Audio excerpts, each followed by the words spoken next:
On November 29th and 30th, the Chinese Air Force and Russian forces conducted 2 joint patrols, but things didn't go as planned. The Japanese self-defense forces spotted everything, revealing some embarrassing truths. On the 29th, a Chinese H-6N strategic bomber flew to the Sea of Japan to meet up with the Russian military. Normally, fighter jets would escort the bomber throughout the mission. However, it was strange that the J-16 fighters escorting the bomber turned back after reaching the Tsushima Strait, leaving the bomber to fly alone into the Sea of Japan. The Tsushima Strait is only about 900 kilometers from the Chinese mainland, so a J-16, which claims a range of 4,000 kilometers, should have easily made the trip. What's even stranger is that the J-16 fighters were carrying only 4 missiles, using just 4 of the 12 available weapon stations. Even with such light loads, they couldn't continue the mission. If the fighters were fully armed, they probably wouldn't even make it to the Tsushima Strait. The next day, Russian Tu-95 bombers flew south through the Tsushima Strait and were heading towards the Pacific Ocean through the Miyako Strait. The Japanese self-defense forces captured an interesting image. A Chinese Yu-20 tanker escorting the bombers was refueling the J-16s in the eastern part of the Miyako Strait. The Miyako Strait is only about 800 kilometers from China, so why did the fighters need to refuel so soon? What's even more surprising is that the Chinese military later sent 2 more J-16 fighters to escort the H-6 bombers back, but these planes didn't even make it to the Miyako Strait before meeting the bombers. These strange occurrences point to problems with the Chinese military engines. Some analysts believe that the J-16's originally advertised 4,000-kilometer range was based on testing with the Russian AL-31F engines. However, when they switched to the Chinese WS-10 engines, things changed drastically. While the Chinese engines are said to have more thrust, they consume much more fuel. It now seems that even with light loads, the actual range might not even reach 3,000 kilometers. Fully loaded with weapons, the range could be as low as 2,000 kilometers. To understand how serious this is, let's compare the J-16 to its rival, the US F-15EX. The F-15EX, fully loaded with weapons, has a combat radius of 2,200 kilometers. The J-16's claimed 4,000-kilometer range is based on a light subsonic cruise with no tactical maneuvers. But in real combat, when jets go supersonic or perform aggressive maneuvers, fuel consumption can triple or quadruple, and the J-16's actual combat radius might be less than 1,000 kilometers. The engine issue is even more critical because the WS-10 engine on the J-16 has a lifespan of only 1,000 to 1,500 hours, while the F-15EX's F-110 engine lasts up to 4,000 hours. In high-intensity combat, the J-16's engine might not even last a month. This flaw was evident during the October military exercises around Taiwan. At that time, the J-16 could only carry 4 missiles, unable to carry heavier weapons like the KD-88 air-to-ground missile or the YJ-83 anti-ship missile. This made it impossible for the J-16 to even complete an 1,800-kilometer flight around Taiwan. In air combat within the first island chain, the J-16 can't live up to its expected performance. Chinese-made engines also face issues with high-temperature performance. For example, engineers had to limit the maximum speed of the WS-15 engine on the J-20 to below Mach 2.5. In one test flight, a top pilot pushed the speed to Mach 2.5, but within seconds, one engine was damaged and the other experienced high-temperature failures. The most ironic part of this joint patrol was that the H-6N bomber flew without any payload at all, essentially going bare. In this condition, calling it a strategic deterrent doesn't seem convincing. If the engines were really up to par, why would the bomber be so lightly armed? The Chinese Communist Party, CCP, has been hyping the J-16's claimed 4,000-kilometer range, clearly in an attempt to compete with the U.S. military's upcoming F-15EX fighter, which has a verified range of 3,900 kilometers. However, reality struck during exercises before the aircraft could even see combat, exposing the discrepancy. If we apply this logic to other Chinese aircraft, such as the J-20, it's likely that these numbers are also exaggerated. The J-20 claims a 2,000-kilometer combat radius, and the newly unveiled J-35 claims a 1,200-kilometer radius. When assessing Chinese military equipment, it might be best to cut the promotional figures in half. What's even more awkward for China is that if they wanted to revert to using Russian engines, it's no longer an option. Russia itself is short on engines, and it's clear that the issues with Chinese engines won't be resolved immediately. The CCP's boasts about breaking through the first island chain now seem like nothing more than empty rhetoric. One of the most baffling aspects of the recent military exercises was China's use of aerial refueling. The Yu-20 tanker, with a maximum speed of only 780 kilometers per hour, was dispatched right under the noses of U.S. and Japanese bases to refuel aircraft. This tactical decision is hard to comprehend. Even the top U.S. Air Force, when performing aerial refueling, chooses to establish refueling corridors well behind the front lines, ensuring tankers stay clear of the first island chain. Why? Because if a tanker is shot down, the loss is significant, and it disrupts the entire operation. The Miyako Strait, where the refueling took place, is especially dangerous for Chinese tankers. Japan's 12-type surface-to-air missiles, with a range of 400 kilometers, can cover the entire strait. U.S. F-15s and F-22s from Okinawa can reach the area in 15 minutes, not to mention Japan's Aegis destroyers in the area, equipped with SM-2 missiles that have a range of over 160 kilometers. They could easily target a Yu-20 tanker. In such a dangerous environment, conducting aerial refueling puts the Yu-20 in a tight spot. If Japanese jets intercept it, the tanker may have to retreat, leaving the J-16s without enough fuel to return home. Alternatively, if the tanker continues refueling, it risks being shot down. That's why modern air combat theory dictates that tankers should operate at least 200 kilometers outside the range of anti-aircraft missiles. To make matters worse, the Japanese self-defense forces captured the entire refueling operation on film, making the situation even more embarrassing for China. The potential loss from this mistake is far worse than losing a few aircraft. Aerial refueling is a delicate art in modern warfare, requiring precision, tactical calculations, and strong protection plans. Whether these tactical errors were due to technical limitations or a lack of strategic expertise among the commanders, they reveal serious shortcomings in the Chinese Air Force's ability to operate in distant seas. In the end, the joint patrol was more of a political spectacle than a serious military exercise. The Russians only sent a Tu-95 bomber from the 1950s and didn't even bother to send escort fighters. The message was clear. We are just giving China a token gesture. Don't take it too seriously. On China's side, the H-6 bomber flew the entire mission without any payload, not even a missile. This awkward display of military cooperation highlights the deeper contradictions between China and Russia, despite their rhetoric of unlimited cooperation. Since the 1990s, China has imported a significant number of fighter jets from Russia, including the Su-27 and Su-30, along with critical equipment like the AL-31F engines. However, China's approach has deeply frustrated Russia, reverse engineering these weapons and labeling them as indigenously developed. The J-11 is essentially a copy of the Su-27, and the J-16 is a high imitation of the Su-30, leaving Moscow fuming for years. What irritates Russia even more is that China not only copies technology, but also competes with it in the global market. Countries like Pakistan and Bangladesh, which previously purchased Russian jets, now opt for cheaper Chinese alternatives. Understandably, this shift doesn't sit well with Russia.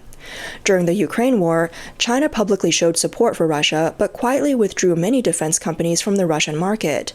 Even spare parts supplies were not guaranteed, as China feared U.S. sanctions. This left the Putin administration deeply dissatisfied but with few options, given Russia's limited allies. The lack of trust between the two nations is also evident. If they were genuine military allies, China's H-6 bombers and J-16 escorts would have flown directly to the Vladivostok base to coordinate face-to-face with Russian pilots. Instead, neither side dared to cross into the other's airspace. Chinese aircraft, for instance, could have flown over Russian territory from northeast China into the Sea of Japan, but instead took a longer route via the East China Sea and Tsushima Strait, risking fuel shortages. True military trust is exemplified by the U.S., Japan, and South Korea. Their fighter jets freely use each other's air bases, and there's a regular exchange of pilots and tactical expertise. The U.S. even shares technology without reservation and sends instructors to allied nations for training. One telling detail occurred in July when Chinese and Russian bombers jointly approached Alaska. China was clearly helping Russia intimidate the U.S., but Russia has never returned the favor by threatening Guam or Hawaii for China. This one-sided friendship hardly needs further explanation. military corruption and systemic issues. Behind these technical shortcomings lies a deeper systemic crisis. Since 2023, China's military has been rocked by an anti-corruption campaign, with nearly 70 generals from the rocket force alone removed from their positions. The investigation has now extended to figures like Miao Hua, a Central Military Commission member with a naval background. Reports suggest that every stage of China's defense projects, from approval to manufacturing to quality inspection, is controlled by interest groups. For instance, one engine project reportedly burned through over 15 billion yuan, but less than a third of that amount went toward actual research and development. The rest was siphoned off through layers of corruption. Critical engine components like turbine blades, which need to withstand high temperatures, should be made of single crystal superalloys. Yet some suppliers substituted cheaper cast alloys to maximize profits. These issues may go unnoticed during routine inspections, but could lead to catastrophic failures during high-intensity use. Some defense contractors colluded with procurement departments to inflate costs. For example, an engine bearing worth just 5,000 yuan might end up being priced at 50,000 yuan after markups. Corruption in military procurement alone involves billions of yuan. The anti-corruption drive has also created an atmosphere of fear. Over the past 5 years, a well-known military research institute has seen a 30% turnover rate among young engineers. Those who remain are either unambitious or focused solely on exploiting project funding. Technical defects and quality issues are often labeled classified, making them untouchable even for oversight committees. Insiders revealed that a particular engine model repeatedly experienced severe failures during testing, but all related data was classified as top secret. The system of prioritizing political achievements, repackaging outdated technology, falsifying data, and keeping problems hidden leads to flashy statistics that crumbled during real-world tests. The J-16's touted 4,000-kilometer range, but requiring refueling after just 900 kilometers is a prime example. The irony is that tackling corruption introduces its own set of problems. Capable individuals are too scared to act, while those willing to take risks often lack the competence to succeed. This has left China's defense industry largely stagnant, recycling old designs and making minor upgrades rather than achieving true innovation. In one case, a major state-owned enterprise handling a multi-billion yuan engine development project found itself unable to overcome technical hurdles. Instead of reporting the issue, the team devised a compromise solution, conducting research during the day while secretly purchasing key foreign components for assembly at night. Since last year, China's military has been shaken by major scandals, starting with the rocket force's corruption case that stunned the entire military, followed by senior officials in the Navy being implicated, and now the Air Force's performance is showing serious issues. There are even reports suggesting that the commander of the Eastern Theater Command, Lin Xiangyang, may have tragically succumbed to political pressure. These upheavals at the top levels are undoubtedly affecting the military's combat readiness. A closer look at the recent intensity of military operations against Taiwan reveals some clues. On November 30th, Taiwanese President Lai Ching-te began a 7-day visit abroad. In response, China's military reaction was unusually mild, with only 33 sorties of aircraft over 24 hours, a new high in nearly 3 weeks. However, compared to the hundreds of sorties earlier this year, this seems relatively restrained.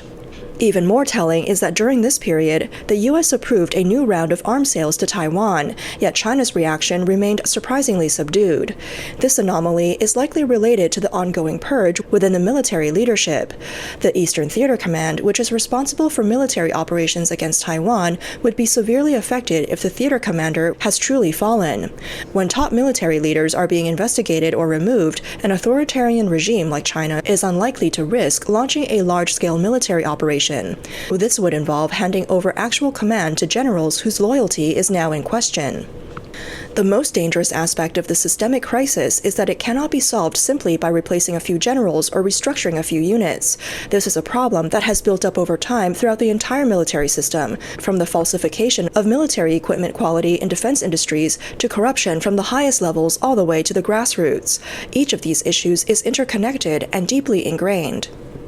With military aircraft performance being covered up through false reports, a fundamental lack of understanding of basic tactics, and even Russia proving unreliable, can such a military truly win a modern war? The Chinese Air Force's recent embarrassments, which were captured by Japan's self-defense forces, has far-reaching consequences beyond just military matters. It has weakened the strategic deterrence China has been carefully cultivating in the Indo-Pacific region. For years, China has used military exercises to intimidate Taiwan, frequently claiming that unification is just around the corner. But the flaws exposed in this latest exercise have made Taiwan realize that China's Air Force is unable to break through the first island chain. Japan has been accelerating its strategic shift, significantly increasing its military budget and preparing to acquire Tomahawk cruise missiles to enhance its countermeasures against China.